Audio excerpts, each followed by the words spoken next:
Assalamualaikum Ayah.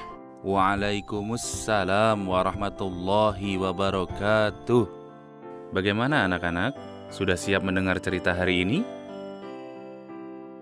Sudah, Ayah.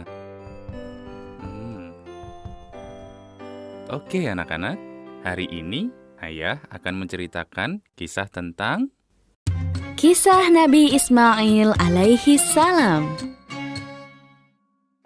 Nabi Ismail alaihi salam adalah anak Nabi Ibrahim alaihi salam dan Bunda Hajar. Dari garis keturunan Nabi Ismail alaihi salam inilah kemudian lahir Nabi Muhammad sallallahu alaihi wasallam sebagai nabi dan rasul terakhir.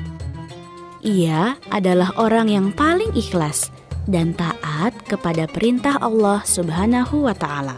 Nama Nabi Ismail alaihi salam telah disebutkan dalam Al-Quran sebanyak 12 kali. Banyak peristiwa besar Islam datang dari kisah Nabi Ismail alaihi salam. Salah satunya adalah berlari kecil dari Bukit Sofa ke Marwah, yang kini menjadi rukun ibadah haji dan umroh. Kisah ini bermula setelah Nabi Ismail alaihi salam dilahirkan. Allah memerintahkan Nabi Ibrahim alaihi salam, istri dan anaknya ke Mekah. Nabi Ibrahim alaihi salam memenuhi perintah Allah dengan membawa Bunda Hajar, dan Nabi Ismail alaihi salam pergi melewati sebuah gurun pasir menuju Mekah. Sampai di Mekah, Bunda Hajar kehabisan air. Ia merasa sangat haus. Begitu pula dengan Nabi Ismail alaihi salam yang terus-menerus menangis. Bunda Hajar pun berusaha meminta bantuan. Ia terus berlari dari Bukit Sofa ke Bukit Marwah. Hingga akhirnya Allah memberikan mukjizat berupa keluarnya mata air dari hentakan kaki kecil Nabi Ismail alaihi salam. Inilah yang kemudian menjadi cikal bakal sumur Zam-Zam yang ada hingga sekarang.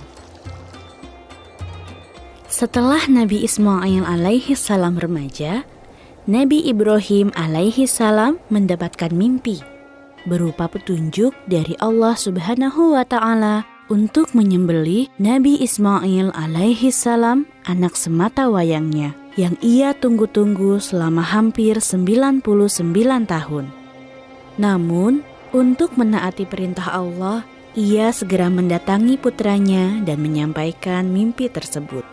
Bukannya takut atau cemas, Nabi Ismail alaihi salam malah mengikhlaskan dirinya. "Wahai ayahku, kerjakanlah apa yang diperintahkan oleh Allah Subhanahu wa taala kepadamu.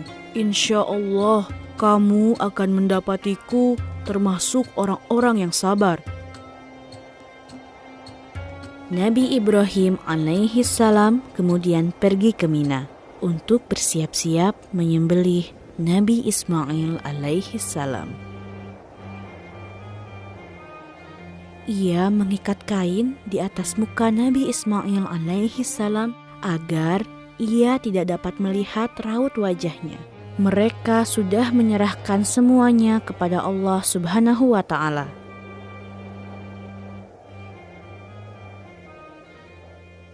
Pedang panjang dan tajam itu akhirnya dihunuskan ke leher Nabi Ismail alaihi salam.